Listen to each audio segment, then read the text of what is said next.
E aí você É. manda, vou passar você aí como anfitrião para você poder comandar essa reunião. Então, Eu quero para comandar.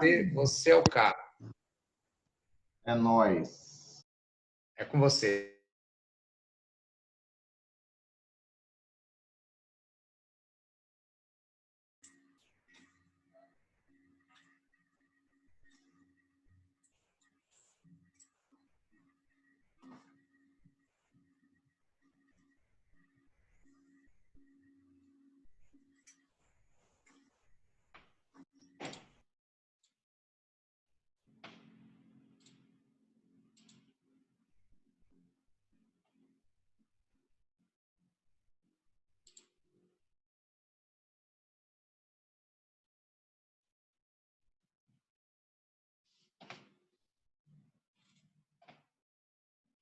Pronto, agora estamos te vendo.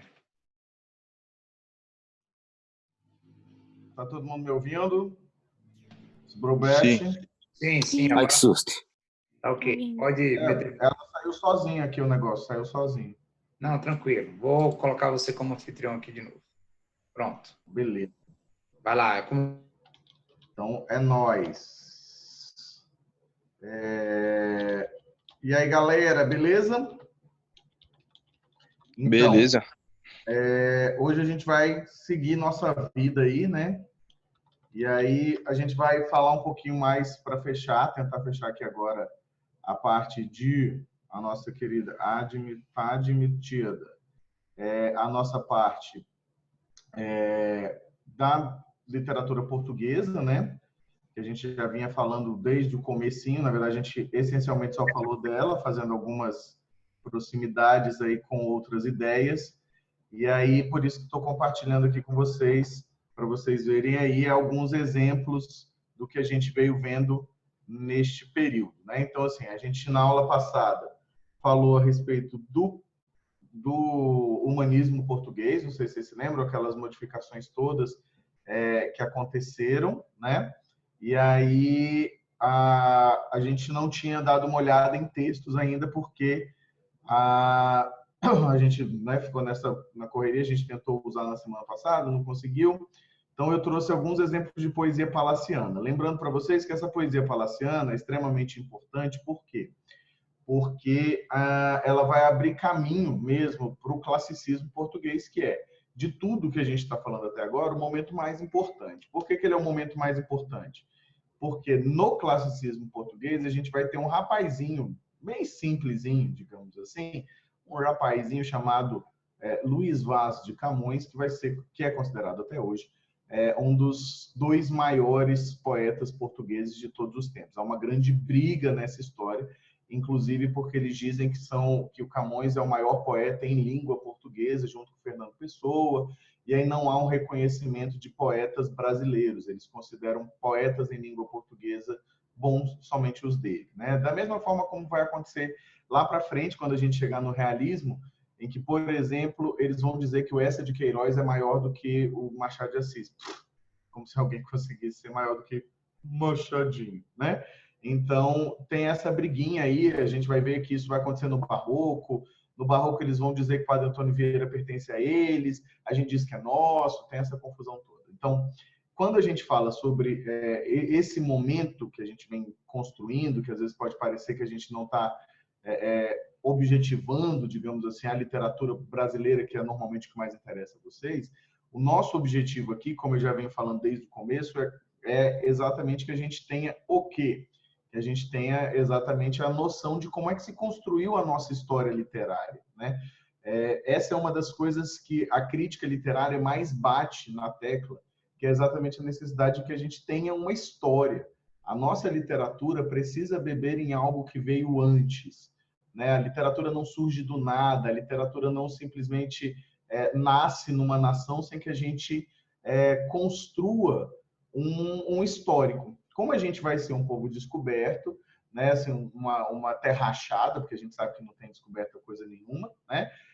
A gente vai precisar exatamente buscar as origens da literatura na origem da nossa língua.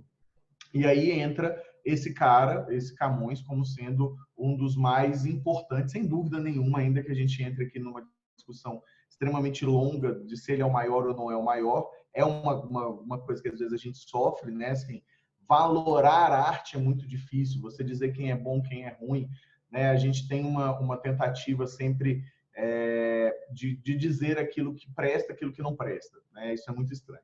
Mas para a gente chegar lá, trouxe esse exemplo de poesia palaciana, eu trouxe 3 exemplos de poesia palaciana para vocês, que são 3 exemplos nos quais a gente vai encontrar aquilo que eu falei para vocês que é muito importante dentro da poesia brasileira, dentro da poesia portuguesa, que é durante a poesia palaciana, que é a poesia do humanismo, nós vamos ter o quê? Aquela separação da música e da letra. Então, como eu mostrei para vocês em sala, isso significou que a gente precisasse construir elementos que mantivessem a musicalidade das coisas que estavam acontecendo, né? Então, a gente tem uma musicalidade construída a partir de novos elementos. Antes, essa musicalidade vinha exatamente por conta da melodia musical mesmo, efetiva, e isso é muito importante também, porque até hoje a gente olha para a música como uma forma poética, né? Assim, a música tem um apelo poético, ela é muito, muito semelhante à poesia no sentido do agradar o ouvido, né? Ela bebe na própria poesia, a gente tem muita música da sofrência, né? Da coisa do, né? Então aquela coisa toda que a gente encontra dentro da poesia de uma forma geral. Então a poesia palaciana ela vai ter essa importância como a gente viu semana passada, né?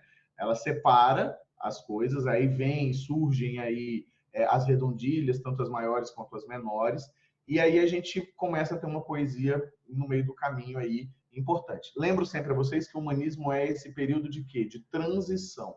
Saímos daquele momento inicial do trovadorismo, em que nós tínhamos características muito típicas medievais, né?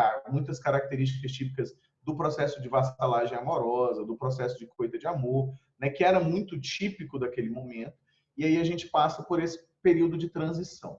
Uma coisa interessante de vocês repararem é o seguinte, sempre que a gente está falando sobre literatura, a gente vai pensar que a literatura, ela, como vocês bem sabem desde o começo, eu acho que talvez essa seja uma das grandes diferenças minhas para muitos dos professores, né, de literatura que vocês tiveram. Vocês sabem que eu supervalorizo a parte sociologia, né, sociológica e a parte histórica, porque eu não consigo enxergar a literatura como acontecendo solta. Isso não existe, né? Não tem como a gente pensar que ela acontece de maneira solta. Então, isso a gente veio vendo em momentos em que a história influenciou diretamente a literatura e a literatura se influencia por outros momentos. Por exemplo, além desse processo histórico que a gente veio vendo, a gente tem 2 processos ideológicos que a gente precisa. Essencialmente, quando a gente pensa ideologicamente o mundo, a gente percebe que o mundo vai se dividir basicamente entre momentos de teocentrismo e momentos de antropocentrismo, certo? Isso a gente indo ali, eu estou nesse momento focando com vocês até o início da Idade Moderna, até o Iluminismo no século XVIII, né, lá pelos idos de 1700, nós temos essa diferença muito clara. Por quê? Nós temos uma influência muito grande da igreja, né? A gente tem desde lá do século IV, né? Quando nós temos a colocação da igreja, né? Do pensamento cristão como religião oficial do Império Romano, a gente vem percebendo que a influência da igreja no Ocidente é muito grande. Tanto é que ela vai conseguir determinar todas as coisas que vão ser feitas, digamos assim, que são permitidas e as coisas que não são permitidas, incluindo na arte. Por que vai incluir a arte? Por um motivo simples. E aí aqui eu preciso fazer um parêntese importantíssimo, tá, gente? Pelo amor de Deus, não vai achar que assim, o professor é macumbeiro, vai ficar falando mal da igreja. Não, não tem nada a ver com isso. A gente está analisando o processo histórico, não estou analisando o processo desse momento. Tanto é que nesse momento tem poucas pessoas nesse mundo que merecem tanto a minha admiração quanto o Papa Francisco, né? Não entrando nesse processo religioso, mas é um cara que tem a minha admiração, ou seja, não estou falando mal da igreja, estou olhando historicamente o que aconteceu. Historicamente, o que acontece é isso, a igreja tentando tomar para si a dominância do pensamento do mundo, até porque isso é muito comum em religiões que trabalham com verdade absoluta, né? A gente pode até depois, um dia, eu falo até com os aí, a gente pega um horáriozinho para fazer uma aula de antropologia da religião, que ajuda vocês em várias coisas, desde da redação, passando pela sociologia, pela filosofia, a gente pode montar isso tranquilamente. A igreja sempre tentou ter essa dominância, porque ela é dona de uma verdade absoluta, e por ser dona de uma verdade absoluta, isso implica que aquilo que não segue a verdade absoluta automaticamente está errado. Isso é uma questão óbvia a partir do momento que você trabalha com uma verdade que é absoluta. Então, a igreja ficou tentando dominar durante muito tempo esse conhecimento de mundo. Mas, o que acontece? Apesar dessa tentativa de o tempo inteiro segurar a onda, digamos assim, do conhecimento de mundo, a gente vai ter a ciência se desenvolvendo, o homem pensante se desenvolvendo e tentando se colocar contrário a isso. Por isso que o tempo inteiro a gente vai ter essa briga entre o teocentrismo e o antropocentrismo. Quando a gente olha historicamente, é inegável que entre o século IV e o século, pelo menos até o século XIV, né, que aí a gente está falando de Idade Média pesada, né, da baixa idade e da alta Idade Média, a gente vai pensar que a igreja consegue manter essa dominância. Mantendo essa dominância, nós percebemos claramente que há uma prevalência de um pensamento teocêntrico. O humanismo que vai acontecer, que foi aquilo que a gente olhou na semana passada, o humanismo ele vai necessariamente fazer um processo de transição para o nosso primeiro grande momento antropocêntrico. Por que vai fazer essa transição para o nosso primeiro grande momento antropocêntrico? Porque o antropocentrismo vai ser exatamente a resposta da intelectualidade a esse pensamento reducionista. Então, o humanismo ele vai trazer características que são do antropocentrismo, porque ele é transição, e do teocentrismo. Então, ele está no meio do caminho. É interessante notar que o nosso principal autor desse momento, que é o Camões, né, assim, do processo clássico, né, ele também se sentia ainda meio influenciado, mas muito marcado pelo antropocentrismo. Então, no teocentrismo, a gente vai perceber que essa influência da igreja vai banir, por exemplo, qualquer forma e qualquer motivação de utilização daquilo que eles consideravam como sendo pagão. Por exemplo, a mitologia grega, que não aparece durante essas poesias. Por quê? Exatamente porque nós vamos ter aí, nesta construção pagã, uma coisa contrária ao momento. Então, quando a gente pensa, por exemplo, em classicismo, a gente vai imaginar que nesse classicismo a gente tenha muita influência desse pensamento antropocêntrico, e aí a gente vai ver de quilo referências que sejam feitas sempre aos processos um pouco mais severos, digamos assim, de utilização da mitologia grega. Aí a gente vai perceber isso muito claramente. Vocês que já estudaram, vocês vão olhar, por exemplo, para o Brasil, o Barroco como um período extremamente marcado por um processo teocêntrico, e se vocês bem se lembram, o arcadismo indo pelo processo absolutamente oposto. Por quê? É uma resposta intelectual àquela tentativa ad não late. É uma tentativa, faz barulho aqui na escada, meu amigo, tá um negócio sensacional esse cachorro. Faz uma contraposição a esse pensamento. Não é porque a gente vai analisar e tentar trocar uma verdade pela outra, não é só isso, tá? Mas é principalmente porque há uma tentativa de dominação do que pode e o que não pode ser pensado. Diga, Felipe. Rapidão, a dicotomia principal dos textos clássicos, do classicismo, é se Deus existe ou não? Tipo, começa daí? Esse é o principal ou não necessariamente? É só um tema? Na verdade, é mais ou menos o seguinte. A ciência, vamos lá. A ciência, ela não é, de maneira nenhuma, pelo menos a ciência produzida nesse momento, como algo que tenta negar a existência de Deus. Então, essa é uma coisa muito importante. Até porque, quando a gente retoma processo mitológico, quando a gente retoma a antiguidade clássica, a antiguidade clássica cria a noção de Deus, né? Por que ela precisa criar a noção de Deus? Exatamente porque a gente tem todos aqueles acontecimentos, não sei se vocês se lembram disso, a mitologia serve para explicar aquilo que era inexplicável.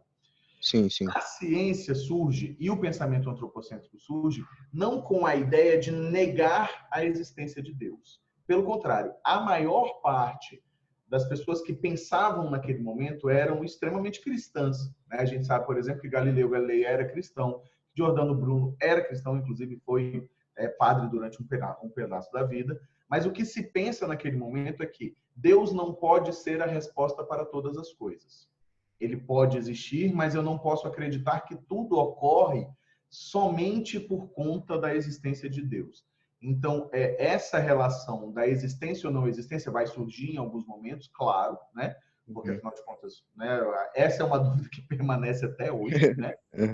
Mas é aquela tentativa de, pode ser que exista esse ser supremo, mas esse ser supremo não está definindo todas as coisas. Por quê? Porque, no final das contas, eu tenho movimentos e regras de organização sistêmica. Não sei se vocês se lembram que o universo é sistêmico, né? Eu tenho regras entrópicas desse sistema, e essas regras elas vão fazer com que as coisas aconteçam. Quem criou essas regras, a gente meio que, desculpa a palavra, filosofia do cavalo cagando e andando, num sentido científico de não importa se a gente tem um ser supremo que criou essas regras ou não, o que importa é que nós temos exatamente uma relação de uma existência sem a necessidade que Deus decida todas as coisas. Sacou? Certo, certo. É como se fosse buscar outro conhecimento, assim, para complementar, talvez, o de Deus. Isso. Certo, ampliar, certo. Você agregar. Deus existe? Por exemplo, existe, massa. Só que é ele que está comandando todas as coisas que acontecem no mundo? Não. Não. Tá. Existem regras que vão, mesmo que Deus não exista, essas regras vão existir. Saquei. Então, é mais ou menos você pensar assim, a maçã caiu na cabeça de Newton porque Deus quis? Não, porque existiu uma força agindo sobre aquela maçã. Seria mais ou menos nesse sentido. Se Deus é que cria essa força, é uma outra discussão. Que é exatamente o que vai acontecer futuramente, quando a gente tem a evolução do pensamento lógico, né? Filosófico, do pensamento científico. E no século XX, você vai ter o João Paulo II, por exemplo, publicando uma encíclica chamada Fé e Razão, né? E nessa encíclica, finalmente, as duas coisas conseguem se unir. Por quê? A ciência e a igreja reconhece o valor da ciência, só que nesse sentido, no sentido de que se existe uma regra, se existe uma lei, por exemplo, da gravidade, essa lei opera, mas porque ela foi criada anteriormente por alguma coisa. Então, é uma discussão muito, muito, muito profícua até hoje. Quando a gente começa a olhar, se a gente aceitar a teoria criacionista, ou se a gente aceitar a teoria evolucionista, você volta para a origem de tudo, e aí você tem uma resposta de que tudo era energia no começo. E que essa energia que se expande, criação de matéria e antimatéria, né? Eu sou muito inteligente, às vezes eu fico pensando como é que Deus fez uma coisa tão perfeita. Mas, tô brincando, tá, gente? É só para descontrair um pouquinho. Mas é exatamente essa ideia. Você volta para a ideia de que não sei se vocês já buscaram essas duas explicações, você tem um condensado de energia no começo. A igreja vai chamar isso de Deus e a ciência vai chamar isso de massa. É uma energia que estava lá no começo. Só que a gente não sabe, não nomeia essa energia. E aí é que tem a união da ciência com a religião. Porque a ciência existe a partir deste emaranhado de energia. A religião vai dizer que esse emaranhado de energia que dá origem a tudo é Deus. Deus. Sacou? Certo, saquei. É um princípio bem interessante, é uma ideia bem interessante. Então, assim, a noção que a gente vai ter é exatamente que naquele momento, essas explicações de que Deus fez isso, de que Deus fez aquilo, de céu e inferno, elas não são suficientes. Então, naquele momento, principalmente, é porque hoje, quando a gente olha daqui, a gente já tem a estruturação da ciência, né? Como a gente vive num momento em que a ciência é estruturada, a gente tem muita dificuldade de pensar descobertas simples, né? Como descobertas de o Sol está no centro de todas as coisas, primeiro a Terra, depois o céu, o Sol, né? Assim, o Sol que gira em torno da Terra, não é a Terra que está girando em torno do Sol. E aí depois você começa a pensar que você tem um universo em expansão que, vamos ser sinceros, Caralho, que negócio isso é muito doido, porque se a gente para pensar, expandindo para onde, velho? Porque o universo já é o todo, né? Então, assim, nesse momento eles começam a pensar assim, temos um problema aqui. Por que temos um problema? Porque a ciência, a religião explica tudo a partir de uma não explicação. Se você parar para pensar, é uma explicação, isso não é uma crítica à religião, porque a religião vai servir para isso exatamente, mas é uma não explicação, porque tudo que eu não sei eu coloco na conta de quem? De Deus. Deus. E aí, então, tudo se resolve muito fácil. A ciência não quer essa resolução fácil, né? Tanto é que, qual vai ser a grande virada científica que a gente vai ter? Vai ser exatamente quando nós estivermos entrando no iluminismo, que o iluminismo vem com o empirismo. Por que a gente vai ter o Descartes, né? O Descartes criando uma ideia de um método. O que é um método?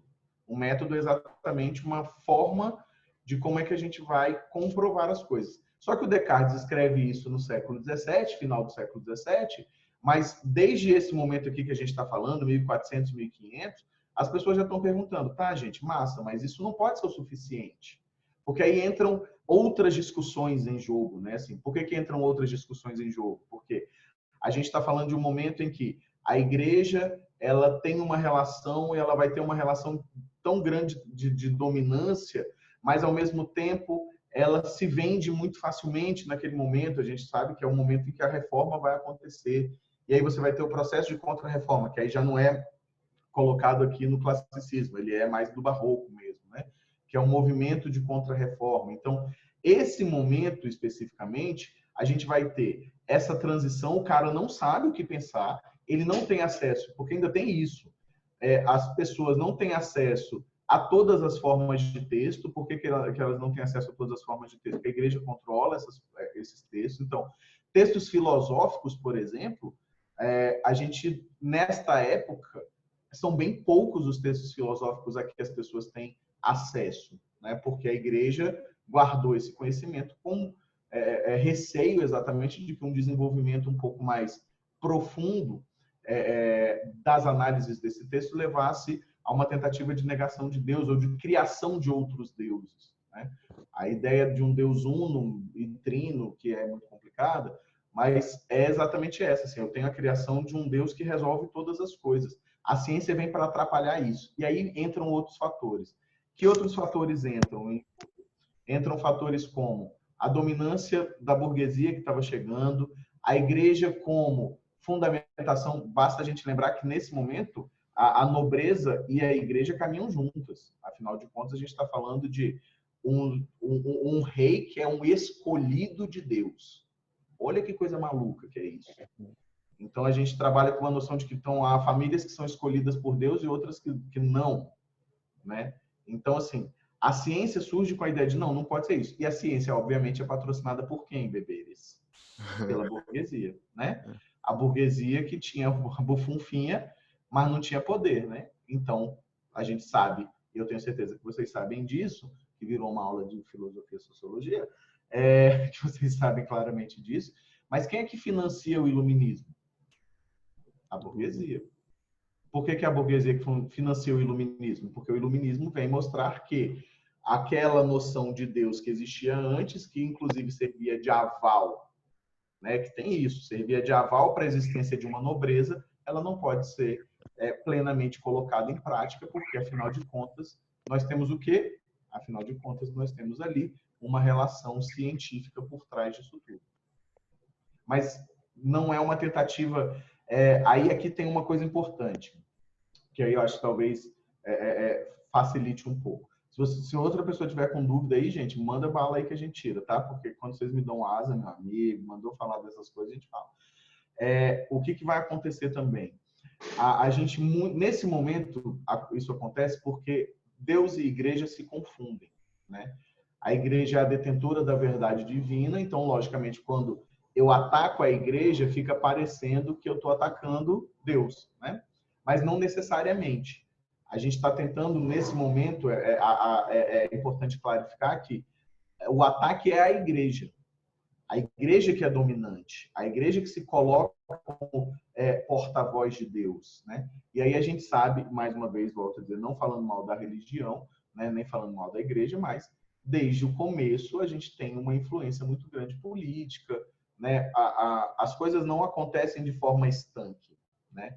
Então, quando você para pensar, um movimento teocêntrico, ele atende a uma determinada camada da sociedade. Há uma construção de discurso Foucaultiano, olha aí Foucault aparecendo, né? Há uma tentativa de construção de discurso de dominância, só que, lógico, que naquele momento a dominância era muito mais clara, porque se você não concordar, bebê, o que você vai fazer? Transformar você num carvãozinho, né? Então, assim, esse momento aqui é um momento, e aí a galera fala muito hoje de resistência, eu boto muita fé que resistência, eu curto essa ideia da resistência, mas esse momento que a gente está falando aqui, o classicismo que a gente vai adentrar, ele é realmente um momento de resistência, porque eles estão lutando contra um pensamento dominante, fodamente dominante, assim, porque não tinha para onde fugir. A igreja dominava tudo, porque, afinal de contas, ela dominava a nobreza precisava da igreja, a igreja precisava da nobreza, eram quase simbióticos, e aí, então, você tinha uma dificuldade muito grande de lutar contra isso. No fundo, que as pessoas não interpretem isso de uma forma muito errada, mas a burguesia, num determinado ponto, é libertadora, porque ela vai trazer, lógico, com interesses muito esdrúxulos aí no meio, que é a tomada do poder para si, mas ela vai trazer essa tentativa de abertura de pensamento, né? E aí que deságua hoje numa grande loucura, né? Quando a gente olha lá para trás e olha para hoje, a gente percebe que hoje as coisas são muito loucas, né? Porque a gente tem uma tentativa de conservadorismo que se fundamenta no quê? A tentativa de conservadorismo se fundamenta novamente em uma construção religiosa. Tanto é que, se vocês olharem para todos os fundamentalistas, independente de quais sejam eles, esses fundamentalistas todos têm um discurso religioso como base. E aí, inclusive, serve para a manutenção de poder. Beleza? Tranquilos? Massa. Então, vamos lá. Trouxe aqui, então, vocês estão enxergando aí, vou dar uma lidinha com vocês, que a gente entra no classicismo especificamente. Tá? Um exemplinho de poesia palaciana. Cantiga sua partindo-se. Aquilo que eu falava para vocês semana passada. A poesia palaciana ainda tem muito de trovadorismo, porque é um período de transição, certo? A gente tem mais 10 minutinhos aqui, eu não quero pagar, não. Então, assim, a gente ainda tem 10 minutos. Eu falei para caramba, ainda temos 10 minutos, né? Aí são os quarentinhos. Então, o que vai acontecer? A gente vai precisar pensar exatamente que, nesse momento, eu ainda tenho muitas coisas do trovadorismo, tá? Então, a gente vai ver, por exemplo, ó, Senhora, partem tão tristes meus olhos por vós, meu bem, que nunca tão tristes vistes, outros nenhuns por ninguém. Tão tristes, tão saudosos, tão doentes da vida, tão cansados, tão chorosos, da morte mais desejosos, 100.000 vezes que da vida. Partem tão tristes os tristes, tão fora de esperar bem, que nunca tão tristes vistes, outros nenhum por ninguém. Sofrimento amoroso, né? Ele está falando da senhora, e dessa senhora que o entristece. Por quê? Porque ele não pode estar com ela. Os olhos são tristes, né? Olhos da janela, da alma. Então, os olhos são tristes, por quê? Porque eles não podem ter, não podem olhar para aquela pessoa que eles tanto amam, né? Aí eu trouxe mais uma, tá todo mundo entendendo, gente? Sim, sem problemas? Aí eu trouxe mais uma aqui. Meu amor, tanto vos amo, que meu desejo não ousa desejar nenhuma coisa. Porque, se a desejasse, logo a esperaria. E se eu a esperasse, sei que vos anojaria. 1000 vezes a morte chamo, e meu desejo não ousa desejar-me outra coisa. Mais uma poesia de sofrimento amoroso, né? Então, temos o quê? Sofrimento de amor, coita de amor ainda. Não é trovadorismo. Tanto é que você percebe que a musicalidade é diferente. Mas, ainda assim, a gente se utiliza muito dessa temática. Na real, que a gente vai demorar muito para se livrar dessa temática, porque até hoje, né, vide aí e analisemos Marília Mendonça, né, ela ainda vive da sofrência. Diga, Brobete. Wagner, o Felipe levantou a mão. Eu já tirei, eu acho. Eu já tinha tirado. Tirou. Já tinha tirado. Eu acho que ele esqueceu de deslevantar a mão. Ou seja, de abaixá-la. Aí, agora baixou. Valeu, Felipe. Mas tirei mesmo, né? Ficou tranquilo? Tirou. Valeu, grandão. A gente não vai falar muito disso aqui, porque se tem uma coisa que eu gosto, é isso aí. Beleza? Massa, muito Então, bom.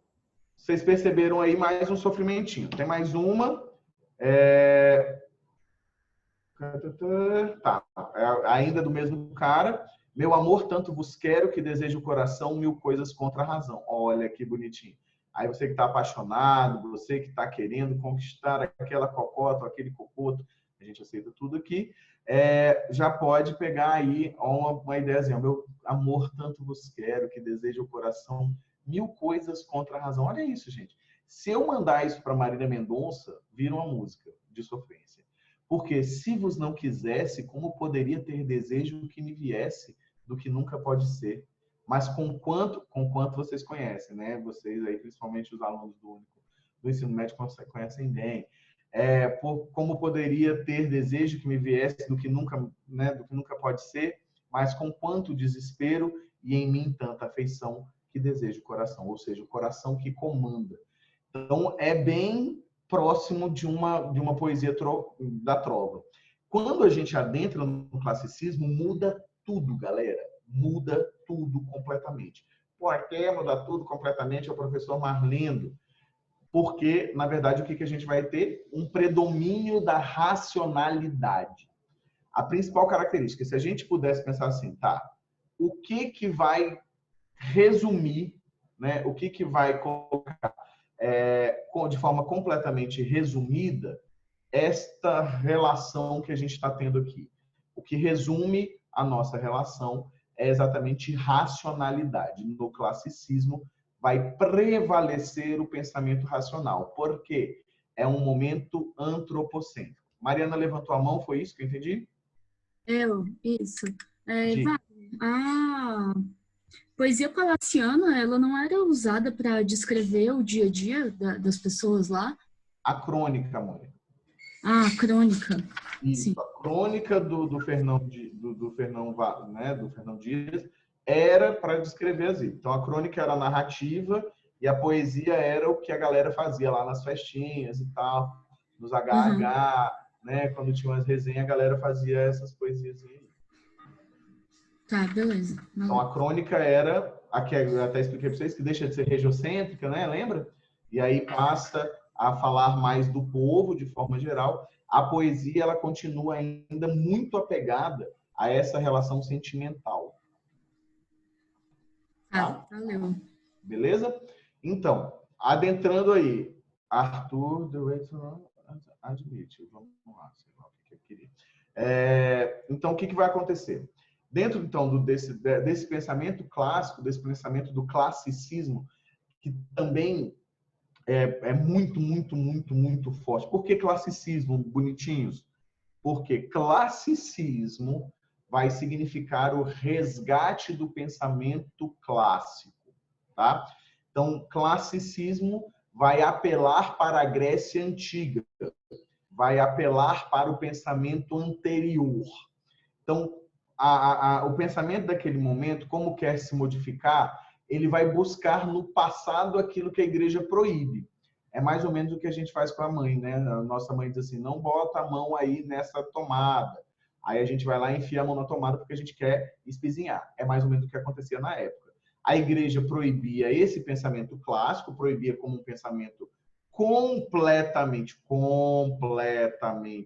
contrário ao seu pensamento. E aí, por conta disso, a gente vai ter essa colocação de buscar no passado alguma coisa que irrite a igreja. É bem essa ideia. A gente quer irritar a igreja mesmo, né?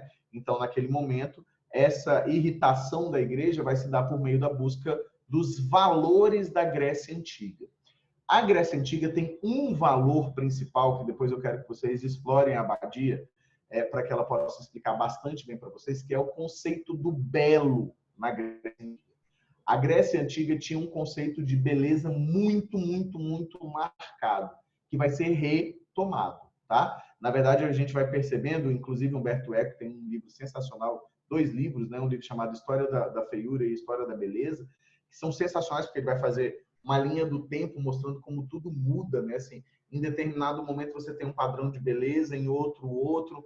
A gente hoje em dia sabe bem como funciona essa história de padrão de beleza, mas na época tinha isso, e isso se aplicava muito à arte. Então, a gente vai pensar que nesse momento se retoma tudo da Grécia Antiga. E aí a gente vai ter o surgimento, hoje não vai dar tempo da gente entrar no Camões mesmo, mas tá tudo tranquilo, porque, afinal de contas, a gente está fazendo construção de pensamento para vocês aí, que serve para muita coisa. A gente vai ter em tudo que buscar um padrão.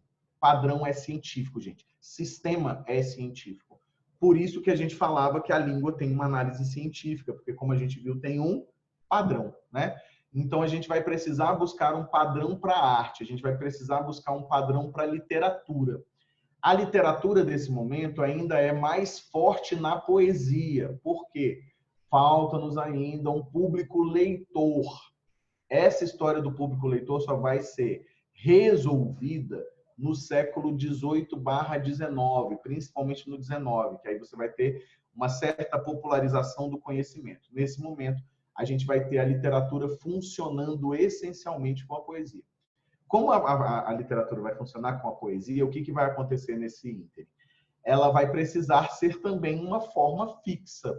Surge aí o que nós vamos chamar de medida nova. O que é a medida nova? A medida nova é o verso decassílabo que vai aparecer em Portugal por uma influência italiana, né? Uma influência direta da Itália. A gente vai ter o verso decassílabo aparecendo. Falta 1 minuto para encerrar. Brobete, você abre uma outra? Eu vou precisar de coisa de 5 minutos só para fechar isso, porque não vai dar para a gente falar tudo hoje.